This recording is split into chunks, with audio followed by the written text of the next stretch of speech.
Halo semuanya, selamat datang di sesi bedah materi kita kali ini. Hari ini kita bakal ngubah cara pandang kamu soal satu tugas yang sering banget jadi momok buat banyak orang, menulis akademik. Kita bakal bongkar rahasianya, gimana sih caranya beranjak dari sekedar menatap halaman kosong di layar komputer, sampai akhirnya kamu bisa benar-benar menguasai penulisan ilmiah. Yuk, langsung aja kita mulai. Nah, mari kita mulai dengan pertanyaan yang, ya jujur aja lumayan perih buat sebagian orang. Kenapa sih proposal penelitian itu sering banget ditolak? Pernah nggak sih kamu ngerasa bener-bener stuck, duduk berjam-jam cuma ngeliatin kursor yang kedap-kedip di layar kosong dan bingung mau mulai dari mana? Tenang, kamu nggak sendirian kok. Banyak banget mahasiswa atau peneliti pemula yang terjebak di fase ini, karena mereka salah paham soal tujuan utama bikin proposal. Mereka mikirnya, ini kan cuma syarat kelulusan aja. Padahal, maknanya jauh-jauh lebih dalam dari sekedar urusan administrasi kampus. Coba deh kita lihat dari kacamata yang beda, pakai sudut pandang para filsuf besar. Jacques Derrida itu ngelihat tulisan sebagai ruang interpretasi yang terus bergerak. Sementara Michel Foucault bilang kalau teks itu adalah bentuk kekuasaan pengetahuan yang menyebar di masyarakat. Keren banget kan?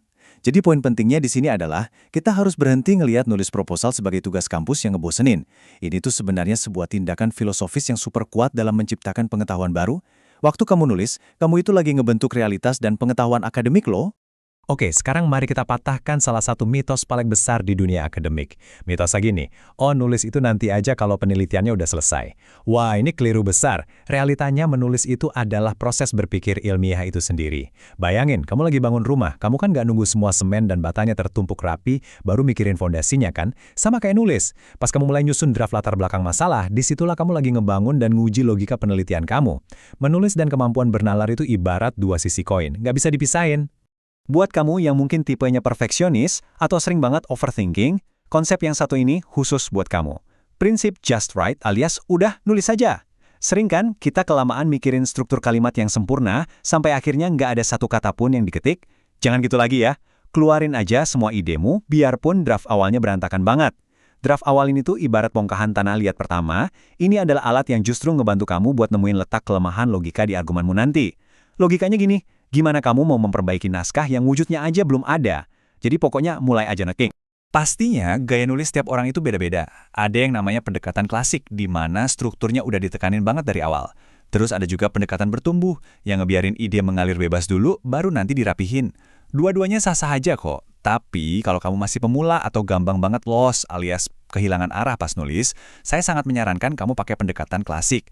Punya kerangka atau outline dari awal itu bakal benar-benar ngejaga supaya riset kamu nggak melenceng kemana-mana dan tetap fokus sama tujuan utama kamu. Terus, sebenarnya apa sih yang paling dicari sama dosen penguji atau reviewer? Jawabannya satu, research gap atau kesenjangan penelitian. Ingat ini baik-baik ya, literatur review atau kajian pustaka itu ibaratnya kamu lagi dengerin percakapan seru di ruang tamu, bukan lagi buka kamus buat nyari definisi. Kamu baca jurnal bukan cuma buat ngerangkum teori atau kopas kutipan. Kamu baca untuk meragukan, menganalisis, dan mencari potongan puzzle yang hilang dari obrolan ilmiah itu. Proposal yang brilian itu lahir saat kamu pakai rasa ragu kamu buat nemuin apa yang persisnya dilewatin sama penelitian-penelitian sebelumnya. Pertanyaan selanjutnya, di mana kita bisa nemuin masalah yang belum kejawab itu? Simple. Berhentilah nyari topik yang terlalu masif atau nggak masuk akal. Gunakan insting ilmiahmu buat nargeting masalah yang spesifik, nyata, dan pastinya bisa kamu kelola. Daripada pusing mikirin gimana ngubah seluruh sistem pendidikan nasional, mending lihat masalah real di sekitarmu. Misalnya, kenapa sih di satu kelas tertentu partisipasi siswanya rendah banget? Atau kenapa ada gap literasi digital di kelompok ibu-ibu PKK tertentu? Topik yang kecil tapi dianalisis dengan super tajam, itu jauh lebih berharga daripada topik raksasa tapi bahasannya cuma di permukaan doang. Sekarang, coba kita zoom out sebentar dan lihat gambaran besarnya. Makalah yang lagi kamu susun itu nggak cuma berakhir di laci meja dosen loh. Kamu itu bagian dari ekosistem besar yang namanya Tridharma Perguruan Tinggi. Riset kamu itu dibikin untuk mecahin masalah nyata. Hasilnya dipublikasi jadi karya ilmiah. Terus pengetahuannya dipakai buat bahan ngajar di kelas. Dan ujung-ujungnya, solusi dari kamu itu diterapin langsung buat ngebantu masyarakat. Jadi apa yang kamu kerjain sekarang ini benar-benar punya impact langsung buat dorong kemajuan. Keren banget kan kalau dipikir-pikir? Oke, mari kita masuk ke wilayah teknis yang sering banget bikin mahasiswa kepleset. Metode. Ini penting banget buat bedain antara kuantitatif dan kualitatif. Kuantitatif itu fokusnya ke hal-hal yang bisa diukur dengan angka pasti. Kalau kamu bahas kepemimpinan adaptif, ya harus ada indikator skornya.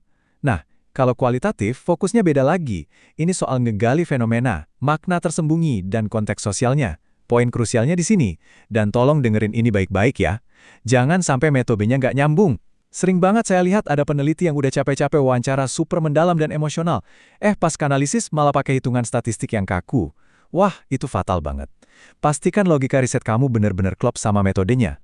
Kalau metodenya udah klop, sekarang waktunya masukin itu semua ke dalam struktur yang baku, yang sering kita sebut anatomi ilmiah, atau format IMRD, Introduction, Method, Results, dan Discussion. Harus kamu ingat, bagian-bagian ini bukan cuma formalitas atau sekedar basa-basi template kampus.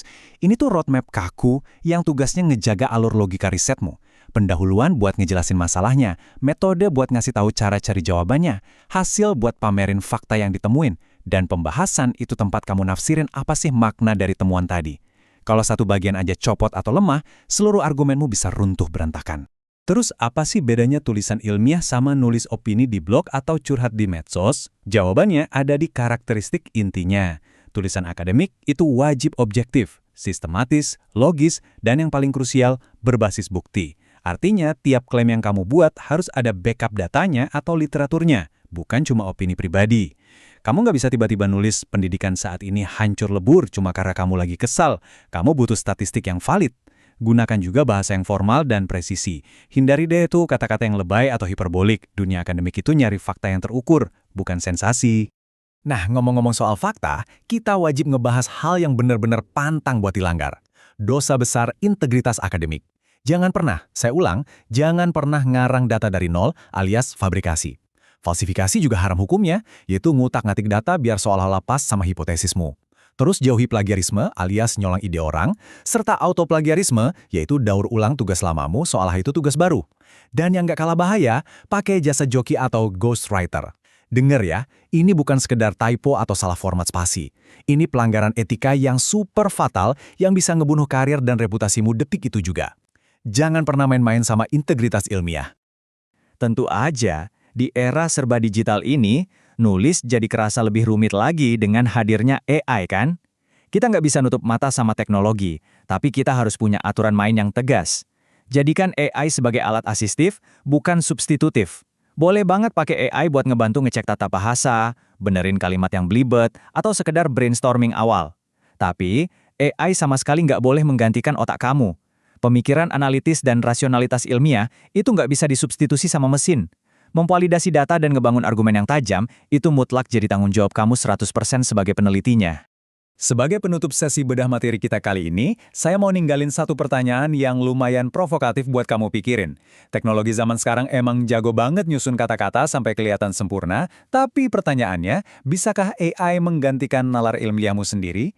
Jawabannya, tentu aja, ada di tanganmu. Ingat ya, nulis karya ilmiah itu memang sebuah perjalanan yang menantang, buat nguji keraguan dan ngebangun argumen yang kuat.